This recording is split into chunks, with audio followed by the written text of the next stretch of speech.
to Prose Pod.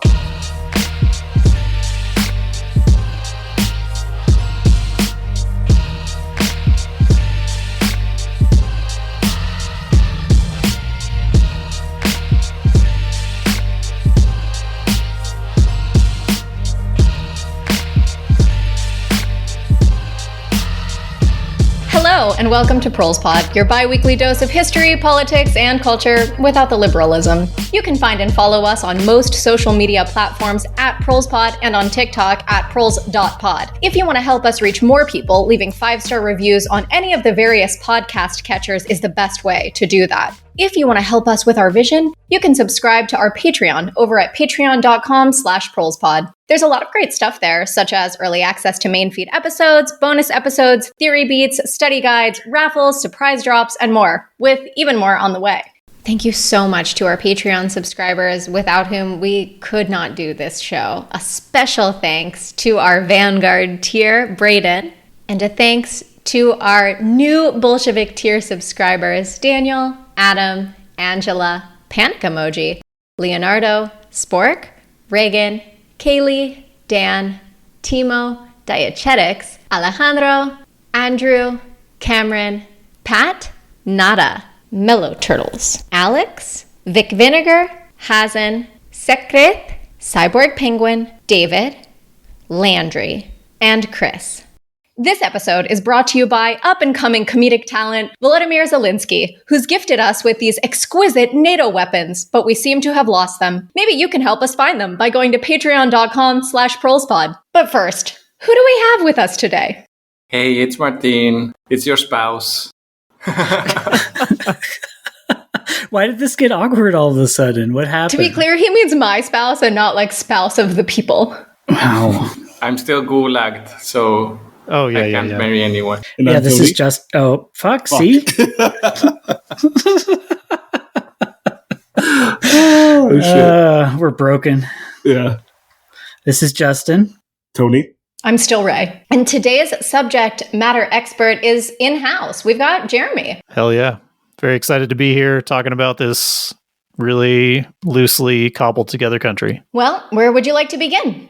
The topic of discussion today is going to be Ukraine, obviously, but specifically, we're going to first look at the way in which Ukraine is constructed as a concept and as a nation based on primarily the writings of Ukrainian nationalists or people who believe in Ukrainian nationalism or people who are somehow adjacent to it. I think one of the writers that we're going to be discussing here, primarily one of the major sources, I don't think he would even consider himself a Ukrainian nationalist, but he still has internalized a lot of those beliefs, I guess, those underlying assumptions about what it means to be a nation, particularly what it means to be a nation in opposition to what it sees as sort of this great evil that is Russia. It'll sort of become apparent as I start discussing that, what I mean. But once we get through that process, then we're going to start talking about the actual nation of Ukraine as it was constructed in reality, starting in 1918 through about 1921.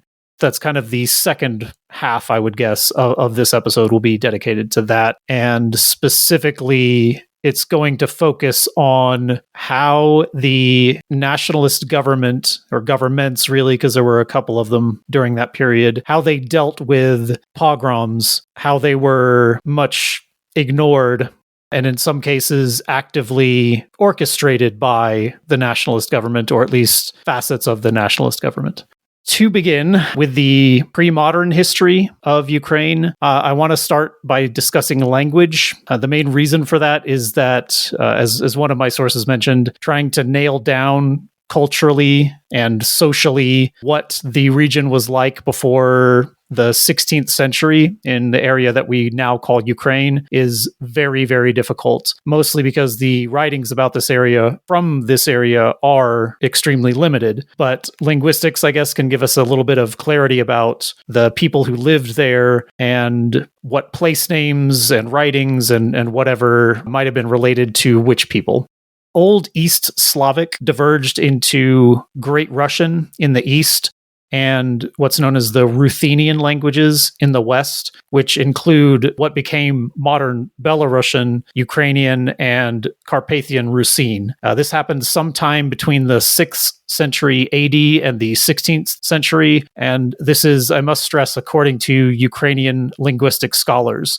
It's important to point that out because the history of Ukraine is heavily politicized, and this isn't obviously the only region. We discussed on the Taiwan episode with Charles how the history of Taiwan is heavily politicized, and it is in the best interest of Ukrainian nationalist scholars to push the beginning of difference as far back in history as they possibly can. So even when we're talking about language, it's important for them to say, oh, well, the language diverged in the 6th century, as opposed to what is much more likely that the divergence really happened much later in the 14th, 15th, or 16th century during the time of the Lithuanian Commonwealth.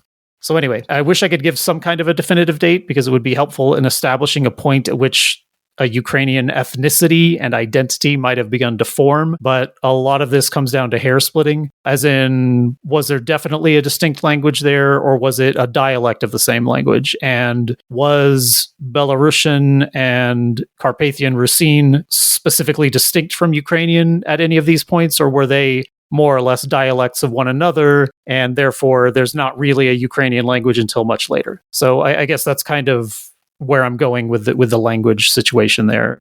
In regards to politicization of this history, it's only intensified since Russia invading Ukraine in 2022. There's been a lot of academic pressures from the West in regards to not only Russian scholars, but also, of course, now promoting different Ukrainian narratives that support this nationalist agenda. Yeah, absolutely. And that will be borne out. Again, one of the authors that I cite here, the book that I read mostly to cover this period, he really kind of leans heavily toward Ukrainian nationalism, but he has a previous book that he wrote, which was more academic. So the one that I read was more focused for like a general audience. And the other one that I just sort of read sections of was an academic book, but it was also from years ago before this crisis kind of, I think, pushed a lot of people to write in a very particular direction and with a very particular ideology or ideological bent in mind, you know?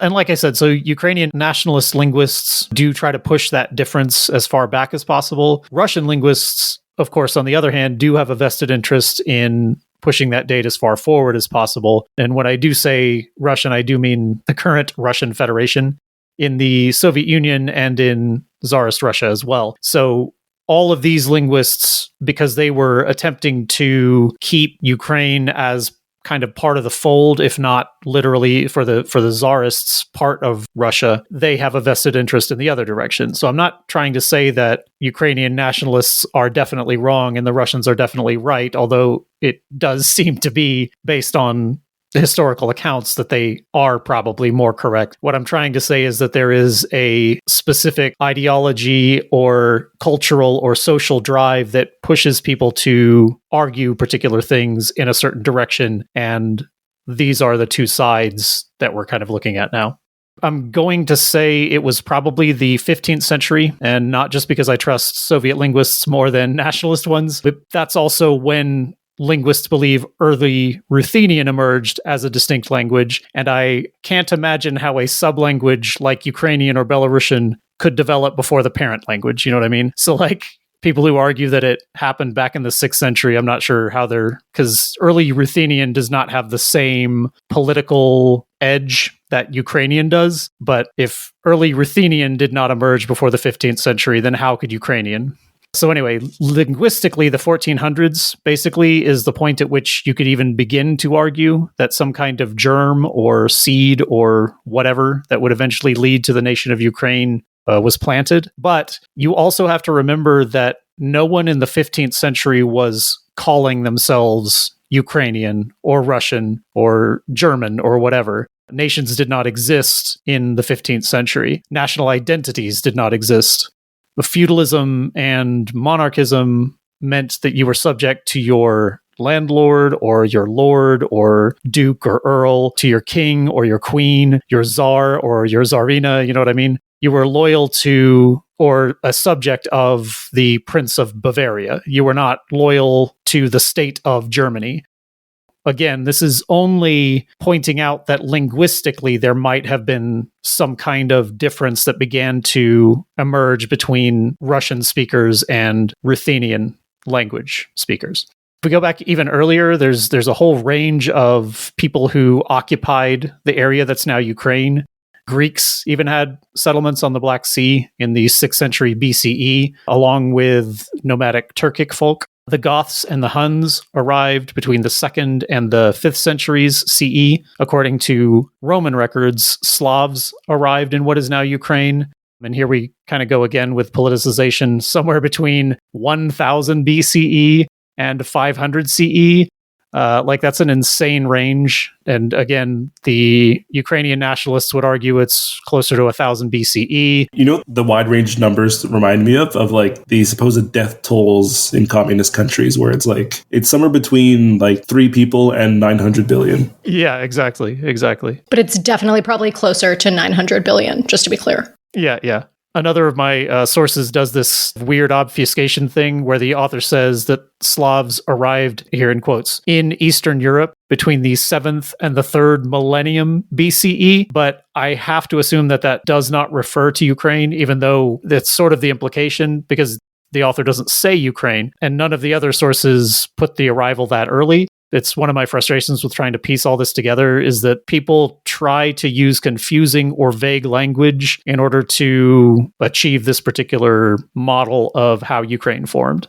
The Turkic nomads that I mentioned earlier were known as the Khazars, and it's possible that they were the ones who founded the city of Kiev, as the name seems to be kind of a portmanteau of the Turkic words for riverbank and settlement. In Slavic tradition, however, it is named after Ki, the oldest of 4 siblings who exist within Slavic folkloric myth, kind of like how Rome is named after the mythological Romulus, but it probably was founded by Turkic settlers, not by Slavs, but it's a mystery.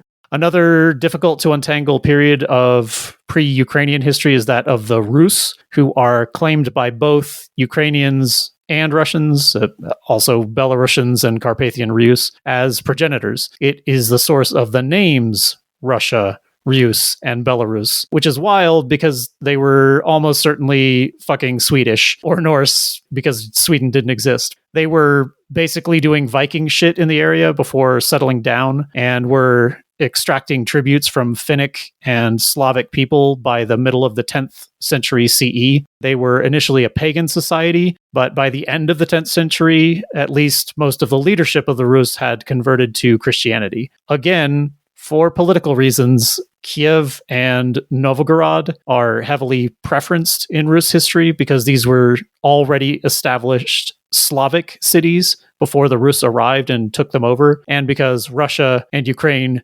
really want to claim them. But in reality, there were other Rus-specific settlements which were probably more important, at least initially, and I am avoiding calling them the Kievan Rus, specifically because that name is misleading and implies that Kiev was the definitive center of Rus society throughout its history, which Kiev was important, and it was the primary center of Rus-dominated land for part of their existence. However, they did not call themselves the Kievan Rus. The name Kievan Rus is a 19th century invention specifically developed by Ukrainian nationalists to try to attach the city of Kiev to the Rus retroactively and to kind of inject that nationalistic simplicity into a discussion of a very fluid and confusing period of history.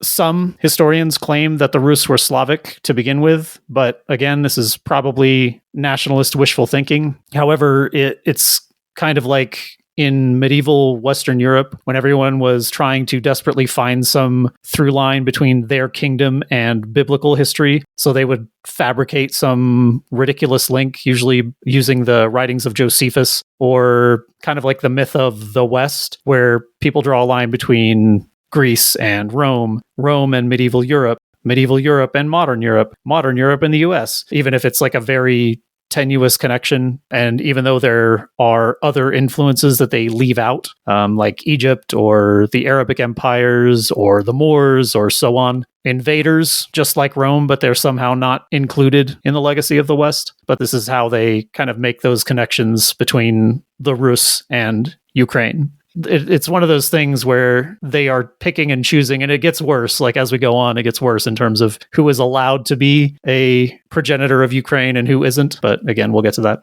The Rus were not a unified monolithic society or kingdom. Kiev was sacked in 1169 by a separate faction of Rus. Yet another faction of Rus established Moscow in 1147, which certainly makes them important to Russian history, even though it was a relatively unimportant settlement at the time.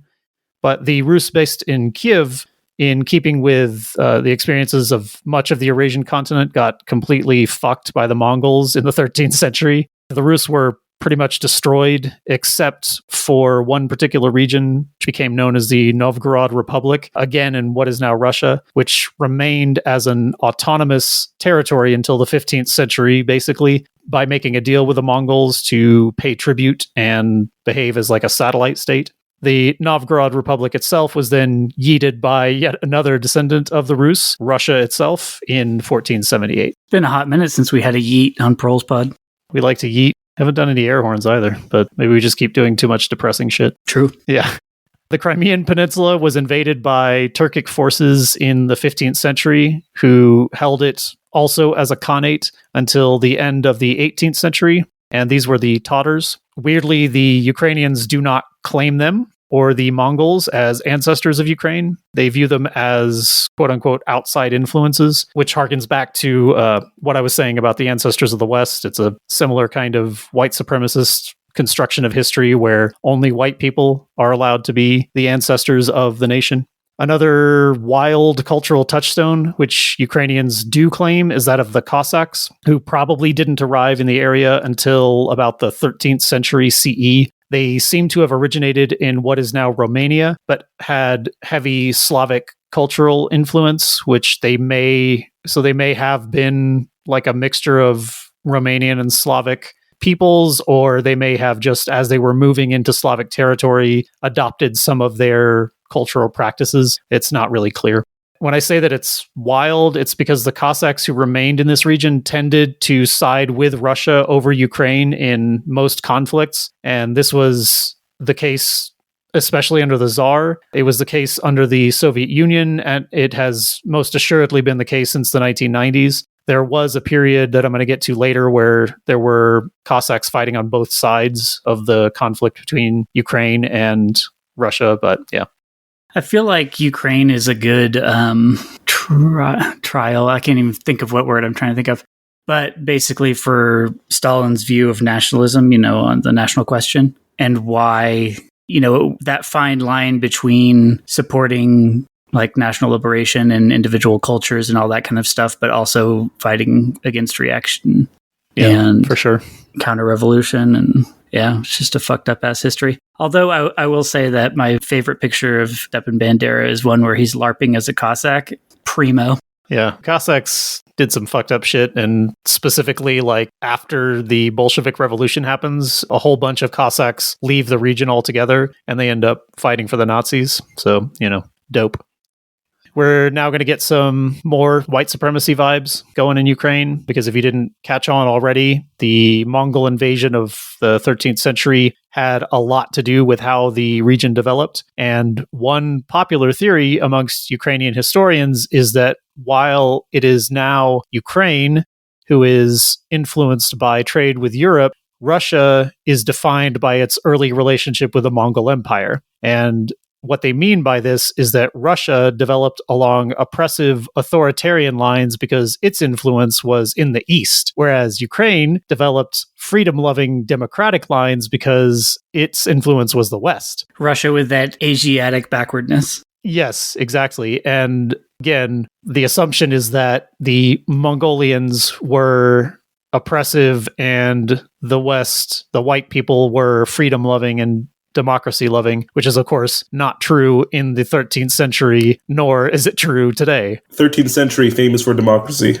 Very, very famous for democracy. Yeah. Fucking unreal shit. And again, nobody in this area at this time had any conception of the nation of Russia or the nation of Ukraine. It's all very silly. I blame Khrushchev.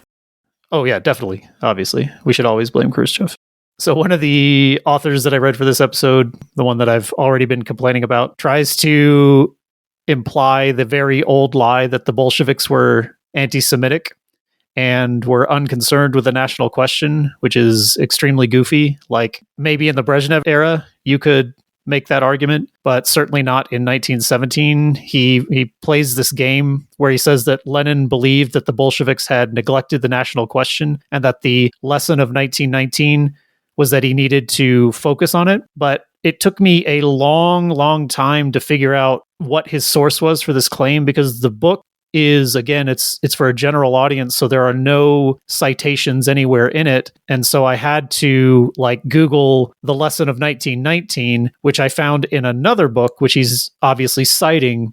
But the lesson of 1919 is what Lenin refers to as what Pyatakov should have learned, because Pyatakov was then the leader of the Ukrainian Bolsheviks, and he was ignoring the national question. And Lenin is like, bro, you need to learn the lesson of 1919. It doesn't really matter whether this, and we will get to some more of the kind of ridiculous tying together of threads that create the Ukrainian nation, but it doesn't really matter, because if the people of Ukraine see themselves as a distinct nation, you must engage with that, even if it is on its face a bit silly. And that was the lesson of 1919. It wasn't that the Bolsheviks in general had ignored the national question. It is that Pyatakov had ignored it, and Lenin himself was admonishing Pyatakov for it.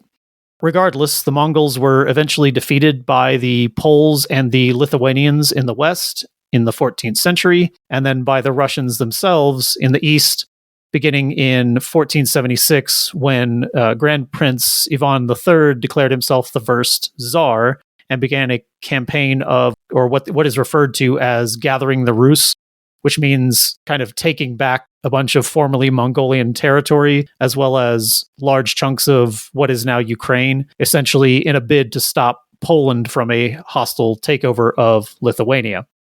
In 1569, Poland and Lithuania then merge into a commonwealth, which encompassed what is now Poland, obviously, Lithuania, Latvia, Carpathian Rusinia, Belarus, parts of Estonia and Moldova, and then most of Ukraine. But in case you're wondering, we still don't have a state or a principality or a kingdom or anything at all that you might call Ukraine. At this point, because of the taking over of the region by the Polish-Lithuanian Commonwealth, there should be something like a distinct Ukrainian language, or again, possibility that it's only a Ruthenian dialect. But regardless, due to the destruction of the Kievan Rus by the Mongol Empire, the influence of the Lithuanian and Polish languages on those living in the region, and the political separation from the Eastern descendants of the Rus, this is kind of where we might have a sort of identity forming around the people who live in this area.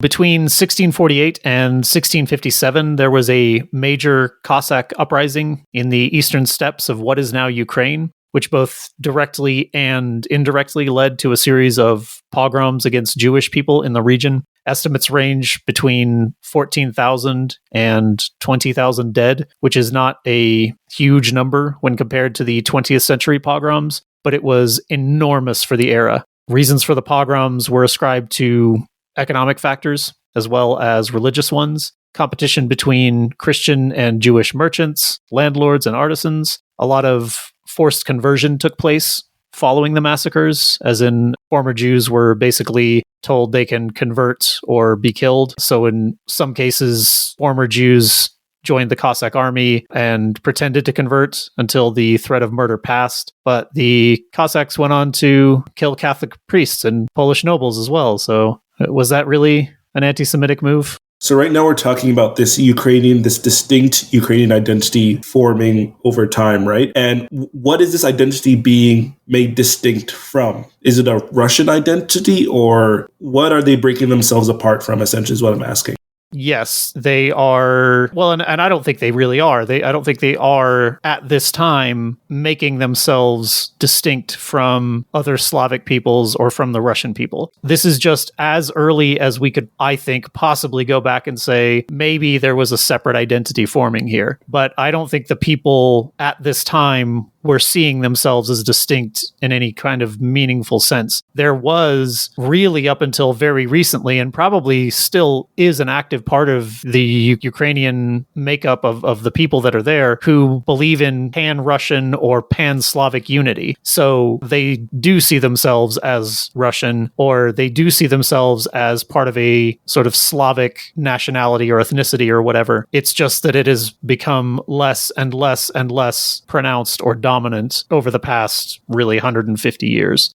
So in 1654, following a series of failed attempts by the Cossacks at making lasting alliances with the Ottomans or the Polish, there was a council of Cossack and Russian leadership which met and agreed that the Cossacks would accept the overlordship of the Tsar if Russia would form a military alliance with the Cossacks. This, by the way, was celebrated within the Soviet Union as the reunification of the Russians and the Ukrainians, who were siblings divided by the forces of history. Under Khrushchev, 1954 was held up as the 300-year anniversary of this reunification, but the reuniting of the Rus resulted in the Russo-Polish War, which continued from 1654 to 1667. But the Polish-Lithuanian Commonwealth kind of got fucked all at once, because in addition to being attacked by Russia, there was also a peasant uprising in the Tatra Mountains, and they were attacked by the Kingdom of Sweden from the north. So basically, Poland lost almost all of its territory, either by invasion or by underling principalities who declared independence. The Cossacks were pretty heavily divided at this point between pro-Polish and pro-Russian factions, which eventually solidified on either side of the Dnieper, the river there, spelled Dneiper. It is not pronounced Dnieper, but I did have to, but I did have to look that up. The western and southern banks marked the beginning of the pro-Polish Cossack influence, and the eastern and northern banks were the pro-Russian forces. So Russia began to negotiate favorable terms for the Cossacks, in that as the Russian Empire expanded, the Cossacks were given the right to establish tax-free communities, especially along the frontier borders. Ironically, they were only allowed to be, quote-unquote, free, so long as they were constantly subjugating other people on behalf of the Tsar. In any case, between the late 17th and the late 18th centuries, most of what is now Ukraine was bit by bit annexed by Russia, with the sort of last areas of Western Ukraine divided between Russia and Austria in 1795, following the destruction of the Polish-Lithuanian Commonwealth. Unsurprisingly, because this is where nationalism began to take hold, or this is when nationalism began to take hold across Europe, Ukrainian nationalism begins to emerge as a political force in the early to mid 19th century. And this is when a real distinction begins to form between Russians and Ukrainians,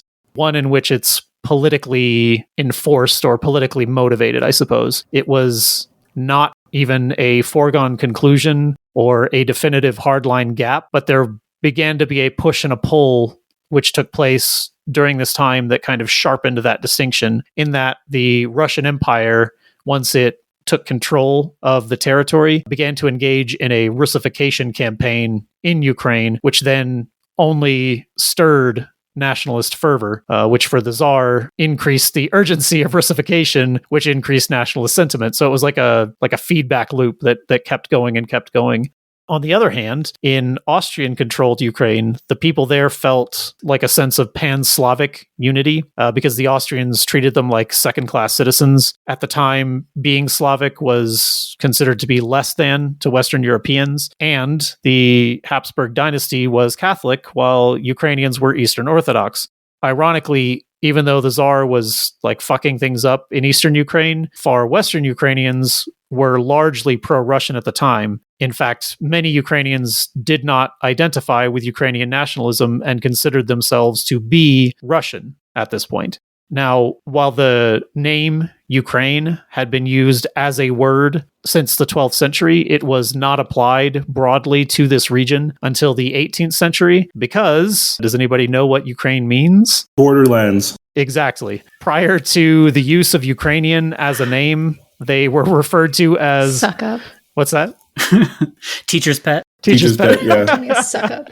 What can I say, guys? Thanks, Tony. You're getting a gold star. But prior to the use of Ukrainian as a name, they were referred to as Little Russians in opposition to Great Russians, which it might make somebody want to be a nationalist if you were called a Little Russian. It is kind of funny that their entire identity is like inextricably tied to being a borderland for Russia.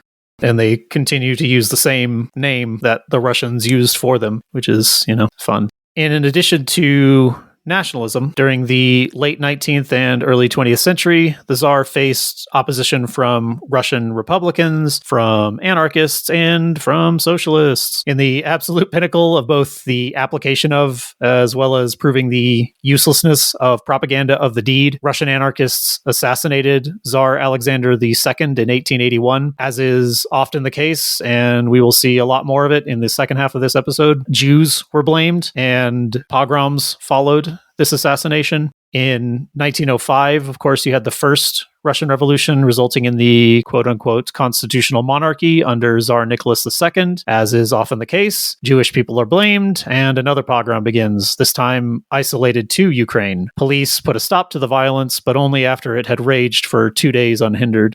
Kerensky had a few months to try his half measures in 1917 after Nicholas abdicated, and of course our sweet boys, the Bolsheviks, did their thing in October or November, depending on which calendar you're using.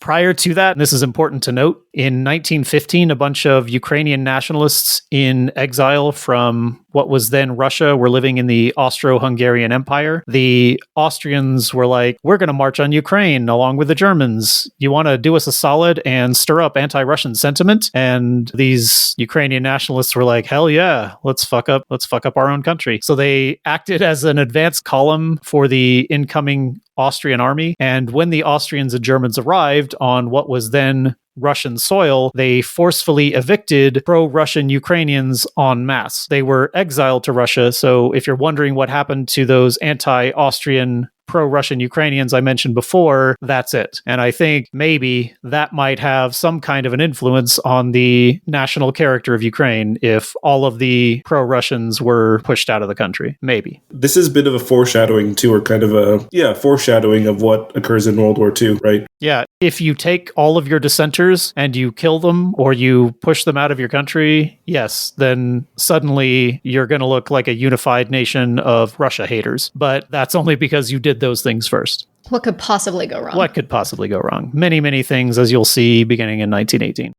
Following Nicholas's abdication, Ukraine established itself as a parliamentary democracy in Kiev, forming a federation between themselves and the Kerensky government. There was an attempt by the Bolsheviks to seize power across Ukraine, particularly in Kiev, following their revolution in Russia, but they only succeeded in bringing parts of mostly eastern Ukraine centered on Kharkiv under socialist control. I blame Trotsky. Yeah, well, we all should always blame Trotsky at all times for everything. World War I was still going on in the West, and the Germans were eager to prevent Russia from being able to re-enter the war and to keep socialism from spreading. So they provided material assistance and political advice to the nascent Ukrainian government in Kiev. Once the German Revolution takes place, unsurprisingly, without the help of an imperialist power, the government of Ukraine fell after approximately 2 years, and a Bolshevik government was established as the kind of primary power in the region, but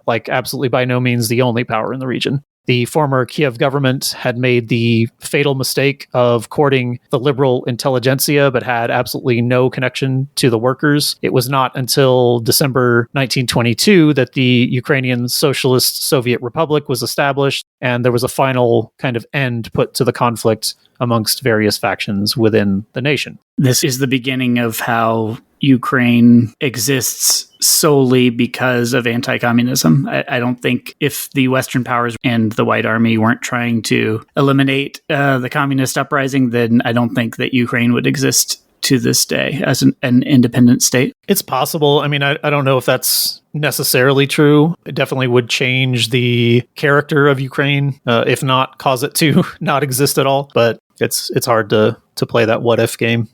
Now I'm going to start talking about the book itself here. It's called The Gates of Europe by Harvard Ukrainian historian Serhiy Plokhý. And this fucking guy, he seems to be one of these believers in the Europe-Mongol Empire dichotomy. At the very least, he has some other kind of theoretical framework which has the same assumptions and outcome. He uses phrases like alien Mongol rule and the onslaught of the Mongolians, but weirdly never the onslaught of the Rus, who were also alien invaders, but who get to take part in the legacy of Ukraine in a way that the Mongols are not allowed. He also uses the phrase Tatar yoke to refer to the Turkic Khanate, which controlled Crimea. He puts this phrase in quotation marks in his book, but again, there are no citations, so I've got no fucking clue why he put it in quotation marks or what he's referring to. But again, also seems a little bit racist. Regardless, we're definitely doing a covert, maybe even subconscious white supremacy. Like, whether he knows he's contributing to white nationalism or not is irrelevant, because he is. And I'm going to bring up that quote by Claude Lévi-Strauss that I love so much, which is, "I therefore claim to show not how men think in myths, but how myths operate in men's minds without their being aware of the fact." It doesn't matter whether he knows he's doing white nationalism, whether he is subconsciously doing it, he's still doing it. And then, like, on top of that, the book, it's full of just goofy nonsense, which I know is nonsense because I know the history of the Soviet Union a lot better than the average Western reader at which this book is targeted. He introduces the gates of Europe by talking about how Ukrainians, quote unquote, rushed to the polls in 1991 in order to relegate the Soviet Union to the dustbin of history, but Ukrainians voted overwhelmingly to preserve the Soviet Union in March of 1991. 83.5%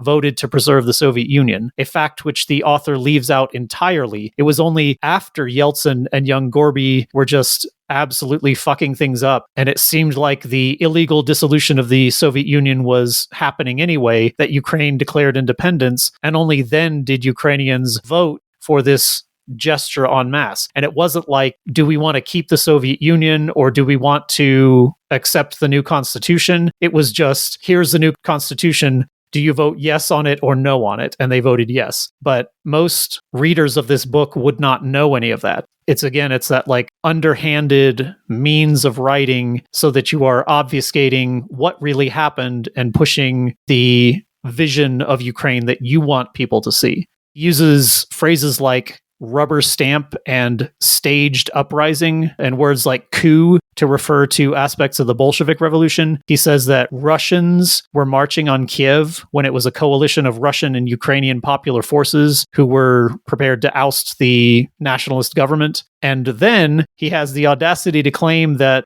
when the Western powers exchanged, I referenced this in another episode, it was in the Latvia episode with Iskalat, the Western powers exchanged 1 million tons of grain off the labor of Ukrainian peasants, other agricultural products, military vehicles which had belonged to the Russian Imperial Army, and then literally the topsoil, which made Ukraine such a valuable hub for the growth of grain, all in exchange for backing the nationalists in charge. Then they used a foreign army to march on Kiev, that all of that was defensible, but the Bolsheviks marching with Ukrainians, that was not okay. Somehow that was an invading army, but the Germans and the Austrians marching on Ukraine to defend it from the Bolsheviks, that was an acceptable exchange of goods and whatnot, which is stupid. So I'm going to bring this up again. It's also, again, another foreshadowing or mirror of this. In a sense, you could say maybe justifying the future invasion of the Nazis into Ukraine, right? By saying, well, this is what us nationalists do. We get help from Germany to liberate our country, which is exactly what the Nazis were saying. Yeah, that is another point that Iskalat made, is that the nationalists, the bourgeois nationalists, always turn to outside forces to help them when they are threatened by socialism, because they would rather be subjugated and subject to nationalists from another country than possibly give up what little power they are able to hold on to, which is the opposite of nationalism, to be honest, every fucking time. And all of that is in spite of the fact that as soon as a viable puppet stepped forward in the form of Hetman Pavlo Skoropadsky, who's going to come up later, the Western powers then dropped their support for the liberal socialist, quote unquote, nationalist parliament anyway. So it was like, it was all for nothing. They as soon as the foreign imperialist powers got their man in charge, they quit supporting the other nationalists as well.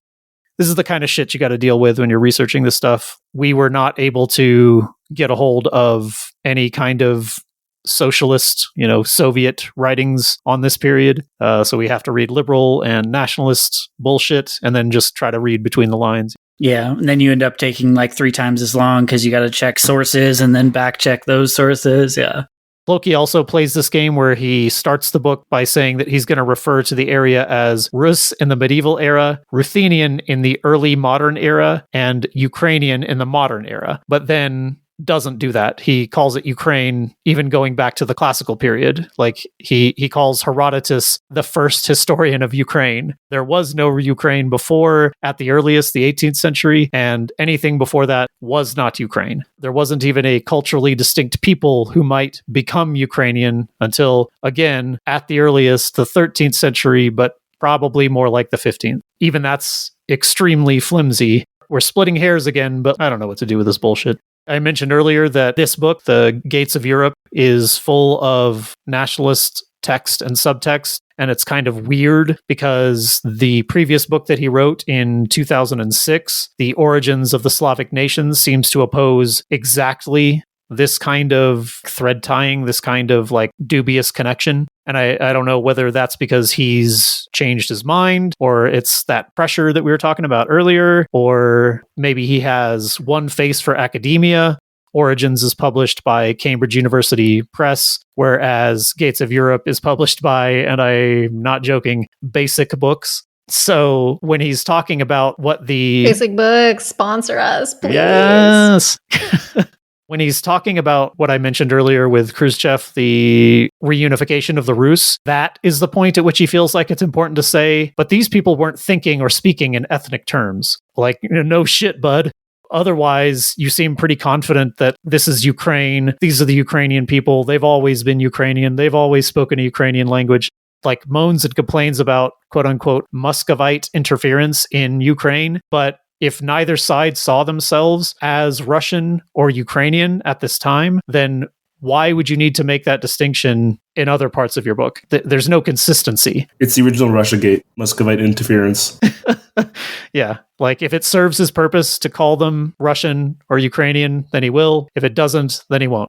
To be consistent here, yes, the gathering of the Rus, the unification of the Russians, this is all taking modern understandings of nationalities and nationhood and trying to place it on people who did not understand their world in that way. But what you need to do in those circumstances when you're examining when that happens, is it being done for an ultimate good or for something fucking terrible? And also, is it being done as a sort of ideological sleight of hand, right? There's a way to reflect on history and go, well, in our modern understanding, XYZ would occur, and to acknowledge that we understand ourselves in the world differently, right? And that knowledge production sort of evolves, versus in this instance where it's done explicitly against the way that he said he would describe things, if that makes sense, which also makes it sort of murky and manipulative in a different kind of way. Scholars will call the Moscow trials show trials, but then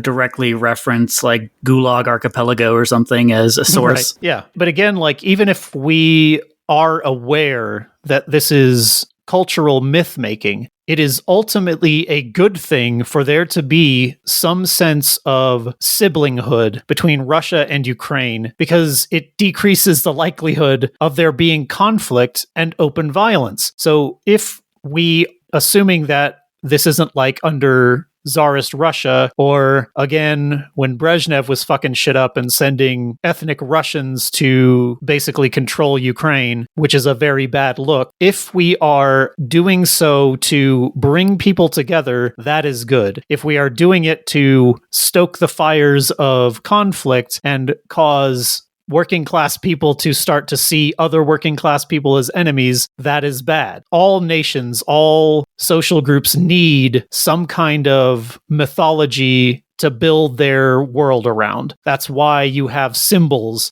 like the hammer and sickle. That's why we have a flag or a fucking national anthem. That's why you start telling stories about how people who didn't see themselves as Russian or Ukrainian are in fact somehow related to the people of the modern day in more than just a very tenuous genetic link. You know what I mean? But if you are doing this myth making for positive, great. If you're doing it for shitty ones, that's fucked up. But it is also true that if you are playing this weird cultural sleight of hand, as Ray called it, or whatever, social sleight of hand, that is also another thing to consider. Eluding certain peoples from your history and saying they're not allowed to be a part of that history, that's another thing that we need to consider as well.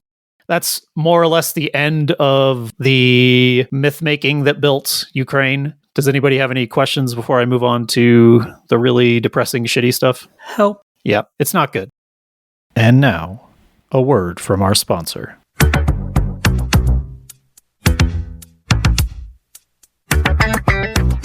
This Friday, the Comedy Channel is proud to present up-and-coming comedian Vladimir Zelensky. You've never heard jokes like this. Where did those weapons go? Who knows? Where did the funding go? Up my nose! Your sides will be split worse than Zaporizhia Oblast. Not me being bullied into submission by Ukrainian fascists. I did not see that coming. Can you believe they let this guy run a country? What a joke! You can catch Zelensky and all his jokes this Friday, only on the Comedy Channel, 8/7 Central. And now, back to the show. A lot of the focus here is going to be on pogroms, so if you would prefer not to hear this stuff, again, we're going to put a content warning here. There is a lot of awful stuff that happens here, including murder, torture, sexual assault. People are burned alive. It's a very bad run of shit. So if you would prefer to just skip all of this, you can probably just go straight to the end to when we start discussing kind of wrapping things up. I'm going to begin with broad numbers because I want it to be clear that once I start talking about the individual instances, that they are a tiny, tiny fraction of the overall number of cases. Between November of 1918 and March of 1921, there were over 1,000 pogroms committed by civilians, police, and various military factions against Jewish people in what is now Ukraine. In 2 years and 5 months, over 1,000. These took place in about 500 different places, in case you imagined that this was concentrated in one region or one city or primarily in the West or the East. It was across 500 different locations. And it was partly a byproduct of the quote-unquote civil war, which raged at the time. And I'm giving that heavy air quotes because the land that was being fought over by outside forces as well as a number of internal factions. But we should probably all understand at this point that wartime is absolutely fraught with violence outside of just the militaries that are fighting one another. As I mentioned in the previous section, these were not the first pogroms in Ukraine, not even the first of the 20th century, but the scale and the frequency ramps up so heavily that this is where the focus is going to be. And it is difficult to get definite numbers. On the low end, 40,000 Jewish people were killed as a result of direct violence, and then another 70,000 died as a result of wounds that were received during that violence. They died from starvation, from exposure, from disease, and so on as an indirect result of that violence. Other estimates place the number of dead as high as 300,000. More than 500,000 Jews left Ukraine for other nations, and then millions were forced to move from place to place within the Ukraine, trying to find some place that was safe for them to live. Approximately 2/3 of all Jewish houses and more than half of all Jewish businesses in Ukraine were either looted or destroyed or both. One aside that is vital to kind of point out here is that as a direct result of what happened in Ukraine, Jewish people in the Soviet Union intentionally joined the government in civil service positions, as well as police, the Cheka, because they were trying to prevent something like this happening again, and to make sure that those who participated in the pogroms in Ukraine would actually see some kind of justice, because they were on the receiving end, and they were like, literally never again. So they were very active in the government of the Soviet Union in order to make sure that basically the perpetrators paid.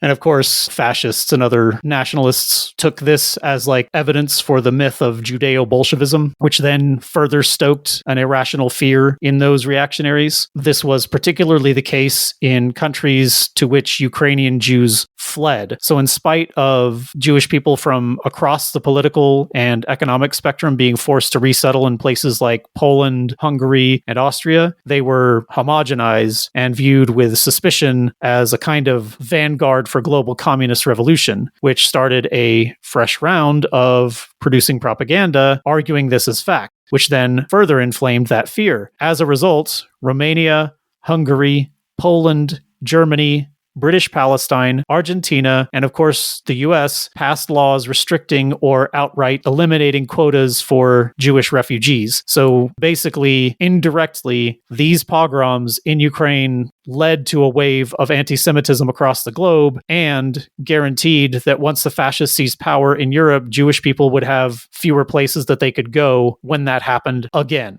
So this is an important thing to examine, these pogroms as part of the actions and inactions of the nationalist government of Ukraine, not just because of their impact on Ukraine itself, but also how it affected global conditions for Jewish people and increased the likelihood that Jewish people would be killed during World War II and the fascist uprisings that preceded it. I guess before we can understand the circumstances of the pogroms, we also need to go back to Tsarist Russia's residence laws from 1791 until 1917. Jews were restricted to living within what was known as the Pale of Settlement within the Russian Empire. This area contained large parts of Ukraine and eastern Poland.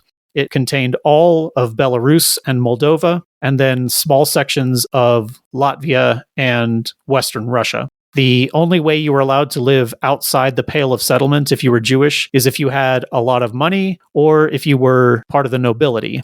Sometimes artists, soldiers, or artisans were allowed to live elsewhere, but this was pretty uncommon. As such, in some cities and towns within the Pale of Settlement, Jews comprised more than a third of the total population, and Yiddish was the most commonly spoken language. It was very different in the countryside, where Jews were greatly outnumbered. The jobs that could be held by Jewish people in the countryside were generally inn or tavern keepers, and then also servants or estate managers for Polish nobility. At least this was the case before the introduction of industrialization and construction of railroads. Particularly within the city, this resulted in the creation of a nascent bourgeoisie. And of course, some of those bourgeois were Jewish. And in cities where Jews were the dominant ethnic minority, there were instances where they were sort of overrepresented, which of course does not mean that anti-Semitic tropes about Jewish people were true. It's just that these conditions in Tsarist Russia created this particular set of circumstances. The actual combatants here were the nascent Ukrainian state's army. There were a bunch of militias, some of whom were fighting on behalf of that nascent state. Some were just trying to, quote unquote, defend their land or assert some other concept of what Ukraine should be. They included the Ukraine Free States Black Army, the Polish Army, which was trying to reassert its previous borders following the collapse of the Russian Empire. There was also the White Army, which was trying to reestablish the Russian Empire. There were a gaggle of warlords who decided they would kind of make a go of becoming petty rulers. And of course, we have the Red Army, along with members of the socialist revolutionaries who quite often during this period would ally themselves with the Red Army. Now, when I say that Ukrainians turned on their Jewish neighbors. That's obviously going to be the focus of this podcast. But more broadly, there were so many different factions with so many ideological and otherwise political aims that this was a period of extreme distrust across the board, and there was plenty of factional violence that took place outside of the pogroms. It just meant that the pogroms themselves were quite often lost in this sea of murder. Estimates hover around 1 million dead from active violence, disease, and famine, just sort of generally in Ukraine. I don't know how I imagined these pogroms to have been, but what I did not expect to learn was that they were quite often occasions for celebration for Ukrainians. They would be drunk and reveling, playing music, singing and dancing while Jewish homes burned. And it kind of made me sick to my stomach to hear that. It's disgusting anyway, but to make it like a fun time for you and your family is just very, very gross. The word pogrom itself comes from the Russian word gromit, which means to smash or destroy. It came into popular use internationally in the late 19th century. One very gross aside here, in Britain, there was a racehorse which was named Pogrom, and it won both the Epsom Oaks and Coronation Stakes in 1922. Pogrom was owned by Waldorf Astor, the second Viscount Astor. Wally was born in the US, but his father was English. He mostly grew up there, attending Eton College and Oxford. He was a member of the House of Commons before his father was made first Viscount, at which point he joined the House of Lords. He also managed 2 newspapers, which his daddy bought for him. He urged peace with Nazi Germany. He said critics of Germany were influenced by salacious newspapers, which were, quote, frequently under Jewish control. And if you're wondering, yes, this is the Astor family, for which the Waldorf Astoria Hotel is named, Waldorf being the town in Germany from which the Astor family originated. So this guy's name was literally the town that his family came from, and then his last name, which is incredibly stupid. Rich people are so stupid. I'm going to begin by talking about pogroms committed by Red Army soldiers. One, because I think it's important to acknowledge that the revolution is not going to instantaneously turn bigots into good comrades and communists. And 2, because of the response of Soviet leadership. In early 1918, in 3 separate instances of violence, Red Army divisions in Ukraine killed somewhere between 150 and 200 Jewish people. The reason for the discrepancy is that in the final pogrom, it involved the killing of 100 people, some of whom were Ukrainian bourgeoisie, some of whom were ordinary Jewish people, but the source does not differentiate. So the estimate may include all of them or only some of them. But anyway, other pogroms were carried out by Red Army units in Russia as well. Regardless, as soon as Moscow heard of these events, they formed the Commission for the Struggle Against Anti-Semitism and Pogroms, specifically to create re-education programs for their soldiers. So while the rank and file of the Red Army might have held anti-Semitic views, the command structure was directly opposed to it. By contrast, when armed workers bolstered by Red Army detachments seized Kiev in January 1918, the Ukrainian military sent a group of Cossacks to put down the uprising, which they did, and then proceeded to murder any Jews they could find because they were likely to be Bolshevik supporters. They marched on the Jewish quarter of Podil, yelling, "We will slaughter all the." In response, the Ukrainian government did nothing. I mentioned Pavlo Skoropadsky in the last section, but basically this guy was waiting outside of a meeting of the Ukrainian bourgeoisie. So basically the nationalist government up to this point had been kind of vaguely socialist, and even though they were anti-Bolshevik, that wasn't good enough for the bourgeoisie of Ukraine at the time. So they had this meeting in Kiev where they talked about how they might be able to overthrow the nationalist, quote unquote, socialist government. And Pavlo is just like hanging out outside, like listening to them talk. And he heard them say that they needed a strong power, a dictator. We need a hetman in accordance with our old custom. Hetman is the name of kind of a overlord commander for the Cossacks. And Skoropadsky is like outside the room and he's like, damn, I think that could be me. And he just bursts into the room and declares himself hetman. And then he goes out into the streets and tells everyone he's the hetman, saying that the Ukrainian People's Republic is over and the parliament has been dissolved. But he was such a fucking clown that the Germans were like, he won't be able to do anything without us. So let's throw our weight behind this dude. In response, Ukrainians set fire to mansions and factories and killed a bunch of German soldiers, which is it's pretty dope. But then the Germans, of course, blamed the Jews for this unrest and put up propaganda posters warning of quote unquote Jewish money changers. So basically like Juan Guaido, right? Just like, hey guys, I'm the leader now. Yeah, except he did get to be the leader of the country for a period of time, unlike Juan Guaido. At the same time, the Austrians were putting out propaganda of their own, claiming that Jewish people were agents of Britain and France, which is okay. The new hetman put out propaganda which blamed the Jews for Bolshevism.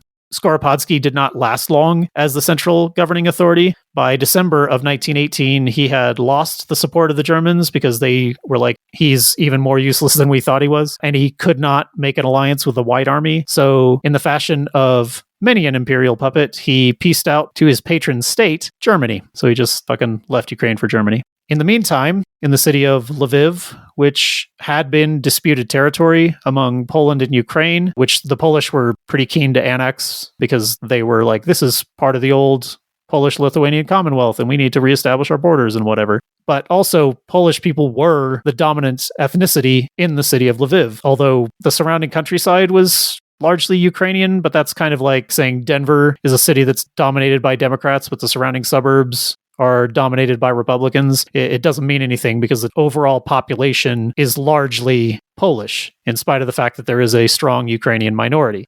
Regardless, that did not stop the Ukrainian nationalists from declaring a Western Ukrainian People's Republic and raising the blue and yellow flag over the city hall. The existing city council within the building surprisingly did not agree with this and decided that they would side with the nation of Poland. The Polish population in Lviv were basically inspired to their own nationalism by these Ukrainian nerds. I'm not entirely sure what they were trying to do or prove here. It was a very stupid move. But all of the soldiers in Lviv had previously belonged to the Austrian army because this was previously Austria-controlled territory. So you had former Austrian army Ukrainians fighting former Austrian army Polish nationals, and then there would be like Polish brigands who had been released from prison as part of this whole weird uprising. The Polish nationalists broke into the prison and freed these criminals. Anyway, they started looting Jewish-owned shops in the town center. So a bunch of former Austrian army Jewish people formed a self-defense unit. Even though the Jewish population had declared neutrality, the fact that they had the audacity to take up arms against Polish looters made a bunch of Polish nationalists believe that they had sided with the Ukrainians. This simplification was then reinforced by the Ukrainians who were like, yes, like fight those Poles, homies, you're on our side, you're our allies. But anyway, in November of 1918, the Polish army arrived from Krakow, forced the Ukrainian army out of Lviv, and started attacking Jewish civilians. They disarmed the Jewish militia and put them in prison, and then created a literal ghetto. They built a military quarantine around the Jewish neighborhoods, set up machine gun emplacement at all of the paths out of the ghettos, and then systematically began looting each business within the sector one by one. Polish civilians and soldiers also began entering Jewish homes and assaulted or shot Jewish men. They forced women and girls into the street and made them remove their clothes while the mob laughed and harassed them. As night began to fall, Polish vehicles were driven into the ghetto carrying gasoline and benzene. The soldiers then used these accelerants to set fire to home after home. Firefighters stood by, making sure that the fire didn't spread outside of the Jewish quarters. Polish civilians ran into the buildings before they were fully engulfed to steal valuables. Of the crowds that had gathered, one witness said, "I observed that all were watching the Jewish houses burning with pleasure and laughter." Soldiers then began breaking into Lviv's synagogues, destroying Torah scrolls and prized relics before burning the buildings to the ground, often with Jewish people still inside. The reasons given for the violence were listed as everything from Jews attacking Polish soldiers, being the vanguard for the Bolsheviks, hiding weapons among the civilian population, speculating on the commodities markets, and taking advantage of innocent Poles. One Polish military commander said to one of the victims, "You Jews robbed long enough. Now it's time you were plundered." And when he says plundered, he means even the dead. Polish soldiers stopped funeral processions and forced open the coffins, quote unquote, looking for weapons, and then would steal valuables from the corpse itself. Over the course of 3 days, according to official records, 73 Jews were killed, 443 wounded. However, another 108 bodies were discovered in a mass grave, and 60 young girls were reportedly sent to the hospital after being sexually assaulted by gangs of Polish men. This particular pogrom is notable for the region because it was the first time that soldiers had carried out one on the orders of their superiors. All previous examples had been committed by gangs of criminals, random civilians, or soldiers acting without orders. Moreover, while previous pogroms were carried out by soldiers during periods of already existing violence, this one was committed after the soldiers had secured Lviv. So, in other words, previous pogroms had always been like secondary violence, and this was ordered and peacetime, quote-unquote, violence. There was no active conflict happening at the time.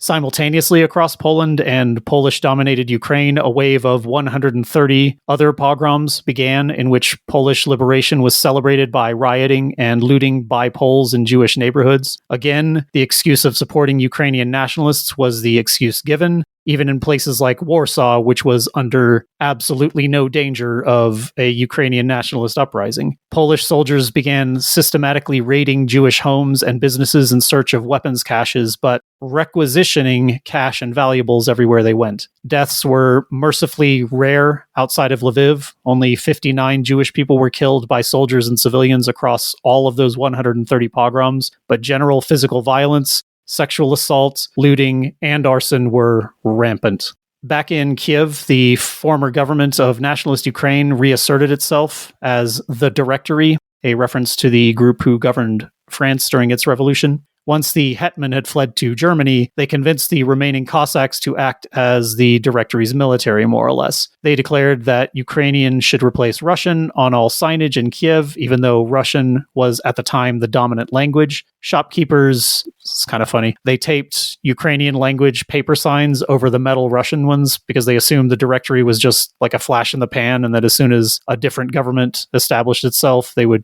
take down the paper signs.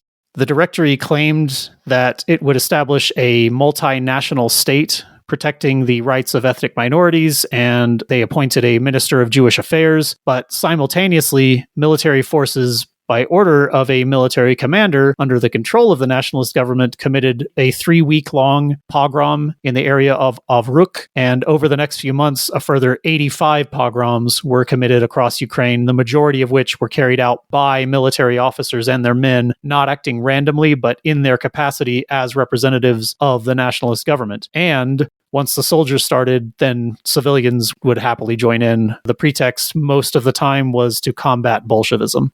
During that extremely based uprising that I mentioned earlier against Skoropadsky's government, socialists had urged peasants around Ovruk to seize the land that the nationalist government had promised them, and so they did. They released political prisoners and appointed a Ukrainian as commissar and a Jewish politician as his deputy in Ovruk. This regional government chose to side with the Directory in Kiev. However, when Ukrainian Bolsheviks arrived in Ovruk, they put the Ukrainian commissar to death, but allowed his deputy to escape. Since a number of the Bolshevik leaders happened to be Jewish, peasant Ukrainian anti-Semites, did that thing that they do. Rumors began to spread that the Judeo-Bolsheviks were going to outlaw Christianity and execute exclusively Christian civic leaders. These peasant forces reached out to the Directory asking to be rescued from the Jewish menace, and Simon Petliura, the commander-in-chief of the nationalist military, responded by sending a paramilitary force of 300 armed men led by the sadistic drunk Alexei Kozherzurka.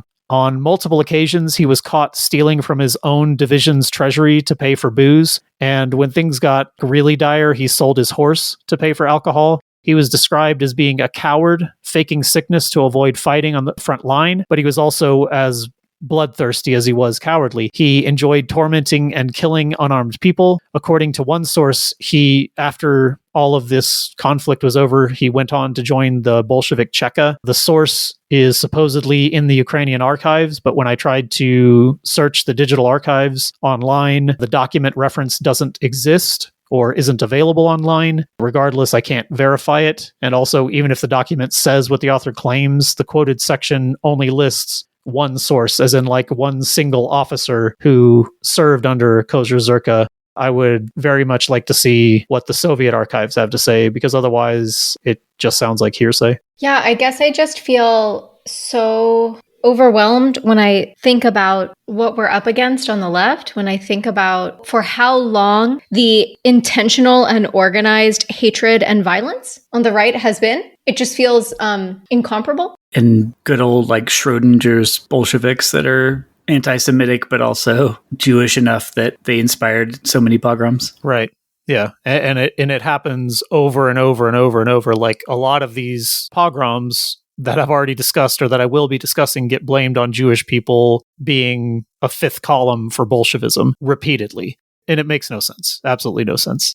I guess at this point, I'm going to step back from the narrative to criticize the author of this book because he's also pretty gross. He says that the Bolsheviks wanted to establish a quote-unquote global empire. He repeatedly puts the blame on the Bolsheviks for inciting anti-Jewish violence by, checks notes, having a lot of Jews in their ranks. He then talks about Red Army soldiers committing pogroms. He discusses the 3 incidents that I already mentioned in Ukraine. And then he mentions the response from the Soviet leadership. And then pages and pages and pages later, he brings up another pogrom committed by Red Army soldiers, making it seem like this was a separate wave of violence, like the re-education didn't work. But this pogrom happened before Soviet leadership established their re-education program. It was contemporary with the 3 in Ukraine, and it happened in Russia, not Ukraine. So he's hiding the reality of the situation by separating these events by several pages, when in reality they happened at the same time because it serves his anti-communist goal of making the Bolsheviks look like they were as guilty as the nationalists within Ukraine.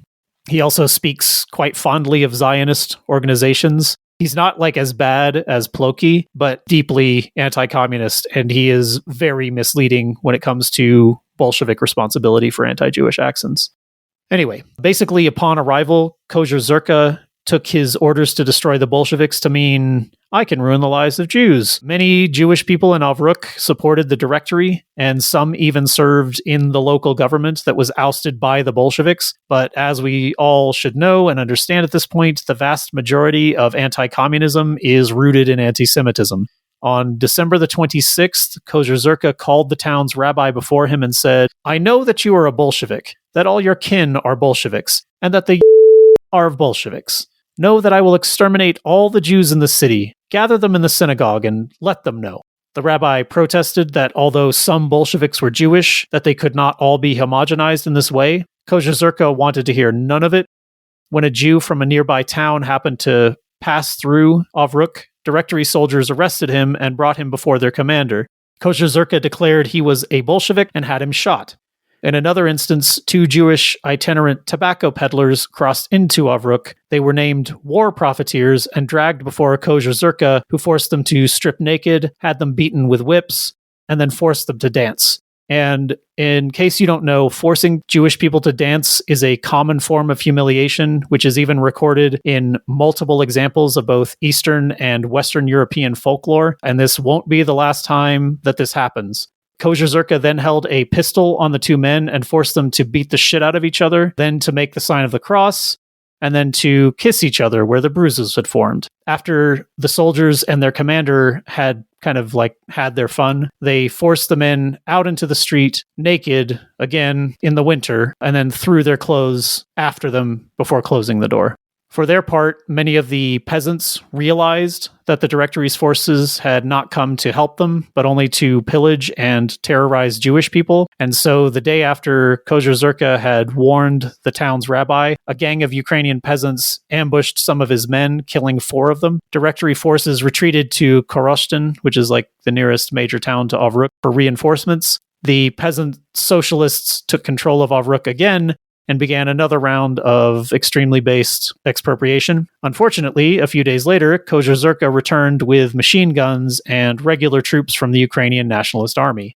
During his march to Avrukh, he pillaged Jewish homes and businesses in villages along his path, killing a blacksmith, 2 of his relatives, and 2 unaffiliated Jews. They hung 2 elderly Jewish people from a tree, putting a placard around one's neck stating that if anyone removed the bodies, they would be similarly killed. By December 31st, Directory forces had retaken Avrukh, where Kozhezurka built his headquarters within the train station, basically so that he could escape quickly if people rose up against him again. Avrukh's Jewish population attempted to bribe Directory forces into stopping the violence against their community, but it didn't work.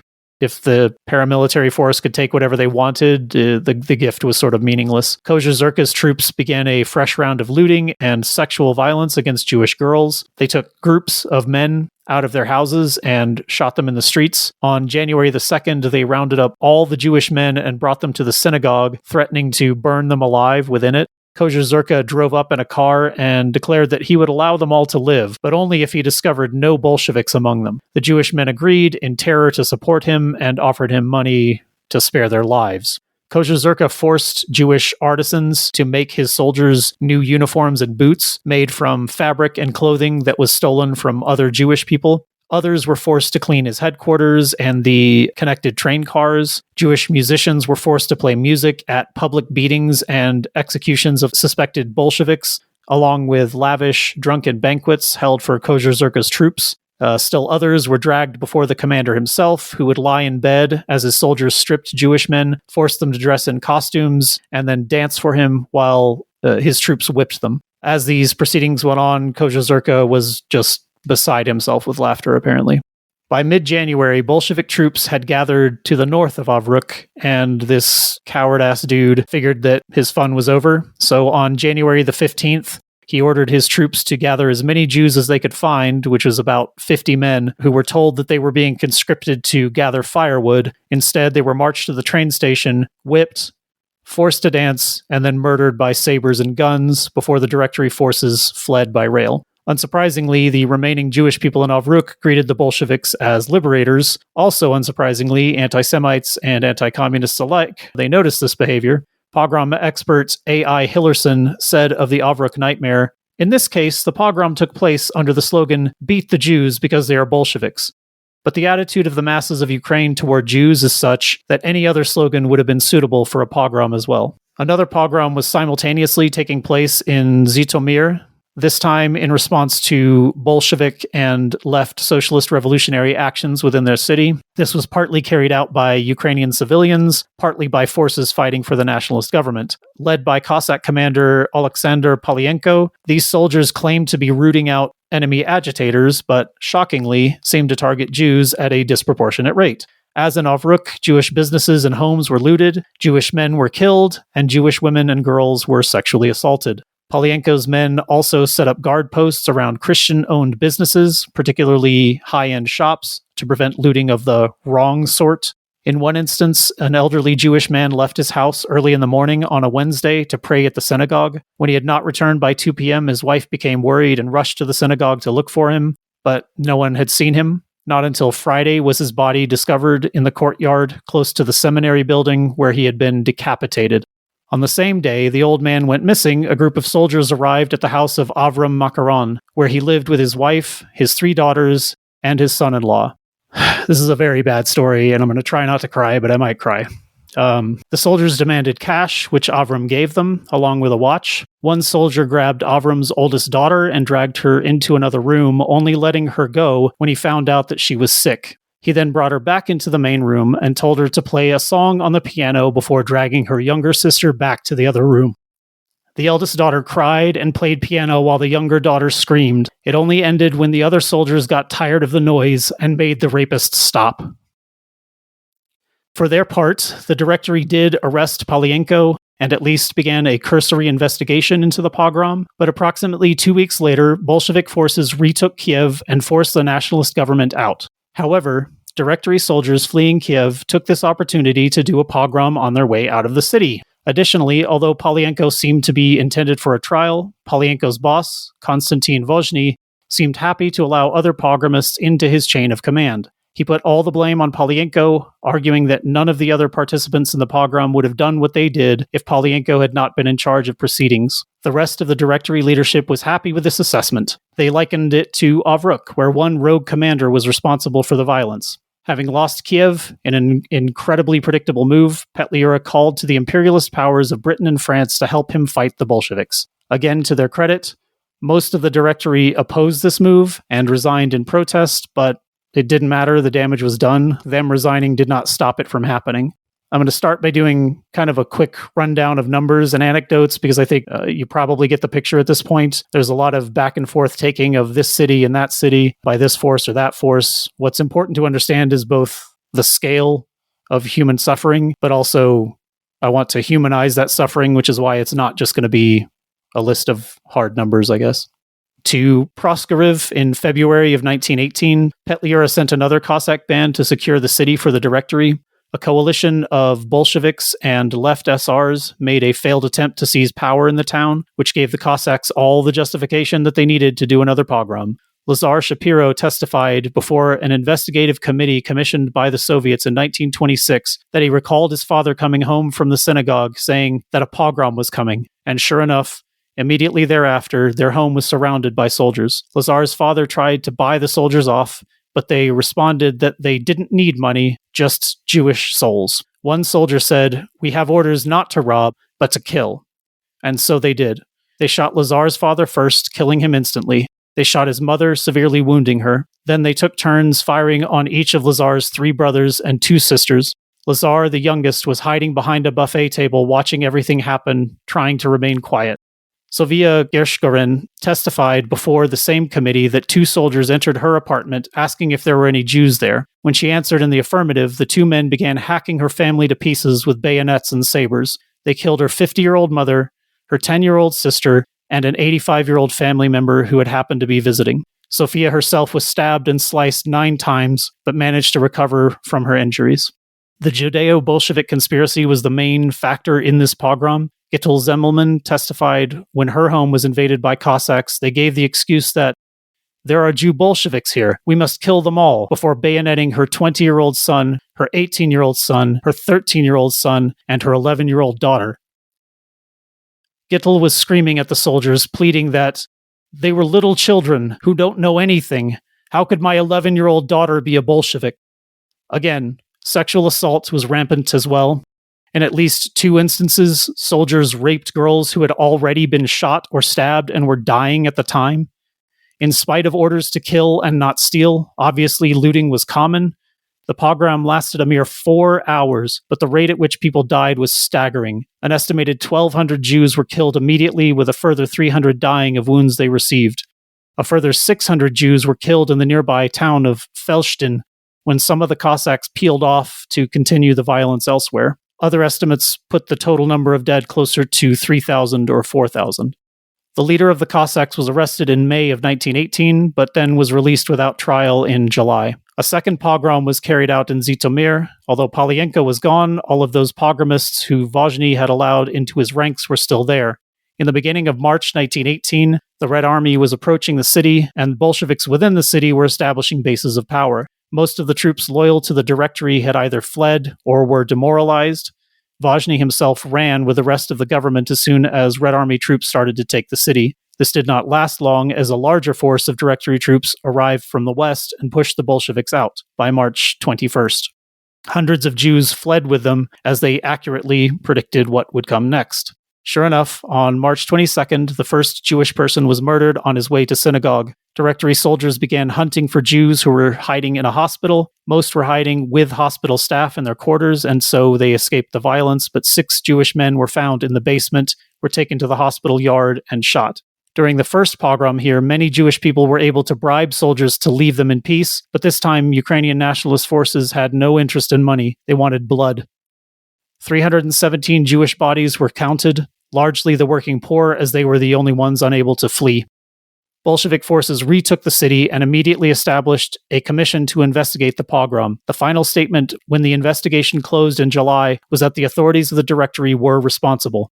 The attitude of the government and this is a quote here, the attitude of the government in both the first and second pogroms was one of inaction and even outright instigation, giving the ignorant elements of the population the impression that participation in the pogrom does not constitute a criminal violation. The pogrom took place completely in the open, under the eyes of the authorities, and with the participation of many representatives of the commanding structure of the army, including officers. End quote. Ukrainian peasants fled the city, fearing that Bolsheviks and Jews would slaughter all the Christians. That's incredible projection. Vazhny fled, but contracted typhus, and when the Bolsheviks caught up to him in the spring, he was recovering in a hospital. They threw him in a prison cell. On June the 7th, 1919, he was brought before the Cheka to defend himself. His interrogator was Jewish. Following the initial investigation, Vazhny was returned to his cell with the understanding that he would be interviewed again on June 9th. Reports say that Vazhny was killed trying to escape, but the author of this, again, he's not as bad as Ploki, but he implies that he was extrajudicially executed because that's like the Bolshevik way, right? And even implies that the interrogator knew that he was extrajudicially executed, even though the interrogator never said anything of the sort. It's just like, oh yeah, he knew what was up, like fucking vibes-based writing on history or whatever. By early 1919, Petliura was the de facto head of the Directory, as well as their commander-in-chief, and without any socialists to contend with in his government, since they had all resigned, Petliura began shifting rightward. Having gained the support of Britain and France, who were already backing the White Army, Petliura began giving speeches talking about how the real danger was Bolshevism, and how Bolshevism can only be defeated by allying with the White Army, who wanted, again, to reassert Tsarist Russia, which would have meant Ukraine was subjugated to Russia again. So I don't know. I don't know what any of this shit means. These people are completely inconsistent ideologically. While some of the leadership of Britain and France were concerned about Petliura and how he was partly responsible for the pogroms in Ukraine, many officers in the French army actually believed in the Judeo-Bolshevik myth. By March of 1919, Odessa was under the control of the imperialist powers with 50,000 troops, mostly French, patrolling the streets. White Army troops, supported by the French, began to raid leftist hangouts and trade union headquarters, arresting suspected communists. Drunken volunteers would harass Jewish teenagers, calling out, "Down with communism! Down with the Jews!" As the Red Army began to take territory in the north and west of Ukraine, arrests and harassment turned to murder and execution. Across Ukraine, the White Army was known for its brutality, using mass rape as a terror tactic, torturing and humiliating prisoners, and for harboring the expressed goal of eradicating Jewish communities. Overall, the White Army committed 213 pogroms, with a confirmed number of 5,235 dead.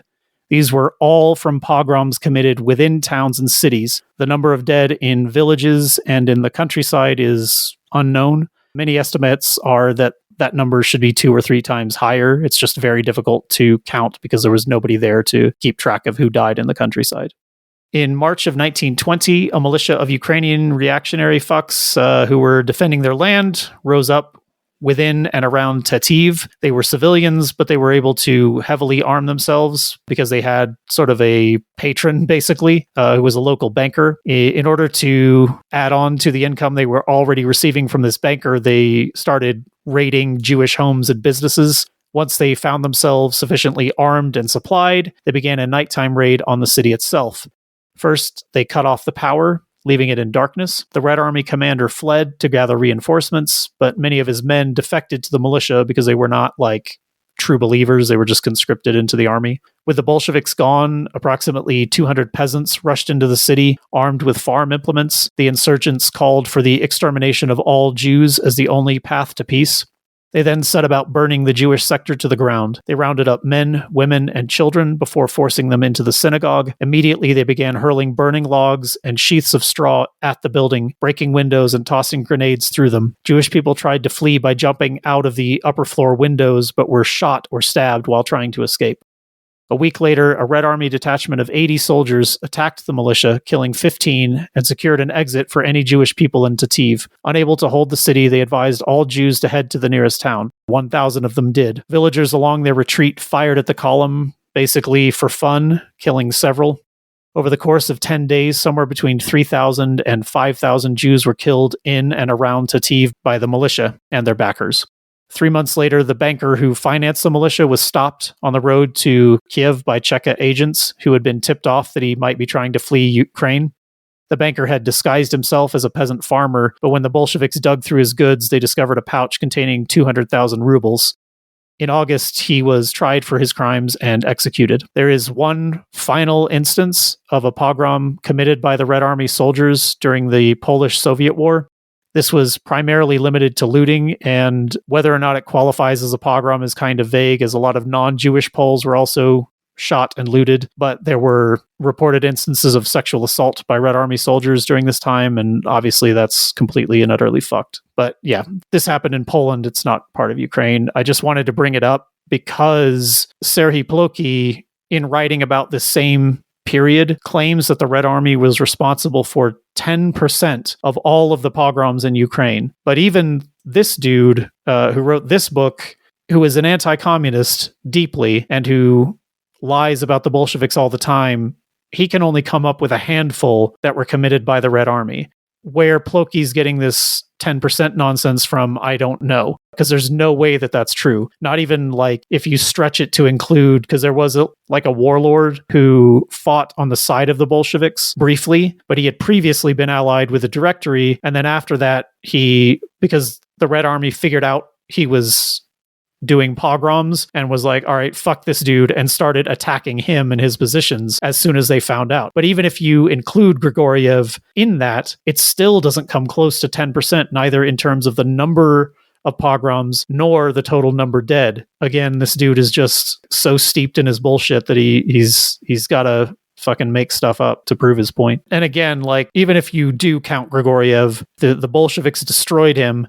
And as soon as the peace was established, as soon as the fighting was over, the Bolsheviks set about hunting down and prosecuting pogromists, and also their supporters, from the warlords to the peasant leaders to Petliura himself. Jews joined the Cheka en masse in order to make sure that this happened and make sure that the pogromists did not escape justice. Like in 1921, fully 10% of Cheka agents were Jewish, even though they comprised less than 2% of the total population, because they were so fucking serious about this. And yet, these fucking authors want to make it seem like the Bolsheviks were anti-Semitic in some fucking fantasy world they live in. That's basically it. You know, the nationalist government fell in 1920 or early 1921, and then by 1922... The Soviet Socialist Republic had been established in Ukraine, and the pogroms were over at that point. That was great. Oh, was it? I think it's fucked up, but like, I don't know. It's so similar in a lot of ways to what Israel's doing to Palestine. It's just like ironic and fucked. I was going to say the same thing, especially about people being like, it's a child. Like, how can a child be? Not only is this thing not as terrible as you're suggesting it is at all, but also, like, how can a child be so ideologically indoctrinated and guilty? Meanwhile, the other side in both cases is absolutely indoctrinating their next generation. Under Bandera, they have Petliura Days or whatever. Yeah, they do. Yep. Which is like a celebration of this dude, and fuck you to the Bolsheviks for arresting and executing him, even though, again, he's a fucking pogromist, guilty of one of the worst pogroms in the fucking history of the Petliura days was a pogrom. It was like a pogrom party. Yeah. That's the identity of the nationalists in Ukraine. You can attempt to fucking cover this shit up, but that's what it is. Their entire legacy is built around fucking pogroms. You can pretend it isn't, you can whitewash it, you can say it's about fighting Russian imperialism or Bolshevism or whatever the fuck you want to say, but that is not borne out in the truth of how these people spoke about themselves or the actions that they took. Fuck you. Yeah. Fuck you, and fuck Ukraine. Fuck you, Ukraine. Fuck Ukraine. Like, sincerely, fuck Ukraine. You know, and again, this is not like to shit on Ukrainians in general, or like there are obviously some incredible comrades here. There's not one particular identity across all Ukrainian people that everybody is the same. They're all nationalists. They're all anti-Semites. They all fucking hate Jewish people. But the inception of the nation of Ukraine is built upon that shit. And I just... inextricably tied to it. Yes, yeah? And Ukrainian nationalism. Not to mention, I just keep thinking about the weaponization of an entire people, of an entire identity that really turns a population into perpetuation of this violence. And I think that if I were historically Ukrainian, right, if I put myself in their shoes, you can sort of see how it happens. And the only way to dissolve or rectify that cognitive dissonance is either, as you said, to become radicalized and stand in contrast to the project of your nation state, or to take it on as some kind of truth, right? I think we see that in the United States with conservative people in the United States and around the world, that you are the weapon. You are the progenitor of continuing violence against a certain population. And you can either stand counter to that, or you have to find a way to live with yourself. Yeah. And it's like, so, and then there's this idea, you know, I think a lot of people will push back and be like, you know, oh, well, that was then and this is now. But like, Stepan Bandera lived, he would be 115. Okay. Obviously, very unlikely that he'd lived that long. But my point is that, like, some of these people are still fucking alive, and they've certainly, you know, passed stories to their children and prejudices and all of that kind of shit. Well, if we're talking about, say, for example, like the United States and its history of the enslavement of Black people and genocide of the indigenous peoples, like, you know, one could say, well, that happened like, you know, centuries ago, right? But that history still continues on today, right? Yeah. And if we're talking about, as you mentioned, like that, this wasn't that long ago, how much stronger then is that legacy that continues, like subtextual and overt even anti-Semitism and nationalism that still exists in Ukraine? Especially given the fact that Ukrainian nationalism has been so effectively encouraged by the Western powers as like a bulwark against communism that... yeah, they have no reason to be like shamed into... Yeah, and it's not even like it was all Ukrainian peasants back then or all members of the Ukrainian national government, but it was so widespread and so foundational to the building of Ukraine that you cannot separate the two. Like you can't, it's like trying to separate slavery and indigenous genocide from the United States origins. It's there. It is the entirety of the fucking foundation. And you cannot break those two things apart. I don't understand people who try to rehabilitate this bullshit. I really do not. I have a sort of amateur methodological question that has been sort of coming up while we've been listening to this episode, and I'm sorry for sort of putting you on the spot. And obviously, any other proles who want to offer answers to this, please do. I'm thinking about how many times you've said in this episode we had to rely predominantly on pro-Ukrainian, pro-liberal, pro-imperial sources and have to wade through those. And I was wondering if anyone wanted to jump in for listeners, right? Because again, we're trying to encourage people to take things from their ear holes and into their lives. And if somebody listening wants to engage in their own sort of research, what are things that they can do to sift through the bullshit? Because I know that for me, when I first started trying to read history and to challenge it with a new political lens, it was really difficult for me. And I feel like this is an episode as good as any to answer that question. I don't think there's an easy answer. I think you just have to learn to be very good at reading between the lines and going beyond what you read from the page, like that whole thing with the lesson of 1919. There was no citation, so I had to Google lesson of 1919, which didn't really come up with anything. And then I had to Google Lenin lesson of 1919, and it still didn't really come up with anything. And then I had to Google Lenin lesson of 1919 Ukraine, and then it came up with, again, this page from this other book where the lesson was specifically for Pyatakov, not for the Bolsheviks in general, and not because the Bolsheviks had ignored the national question, but because Pyatakov had. And you just have to be very good at critical thinking, you have to be very good at reading between the lines, and you have to be very good at doing research on top of the research that the author that you are reading has done. Yeah, it's a common part for researching where like you kind of have to layer your research so that the more that you learn, the better you get at sifting through the bullshit. So, for example, I'm constant. So whenever I see something like some statement that is like, that doesn't seem like it would be a thing, then I will go flip to the back, find the source, follow that source back if I can.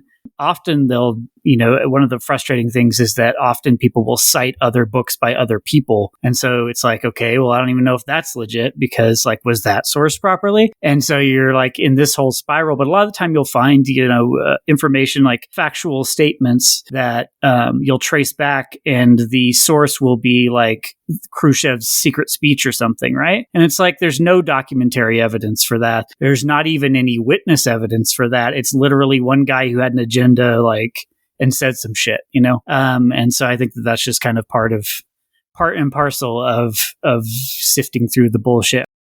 Yeah. So in regards to resources, there are specifically on the website archive.org.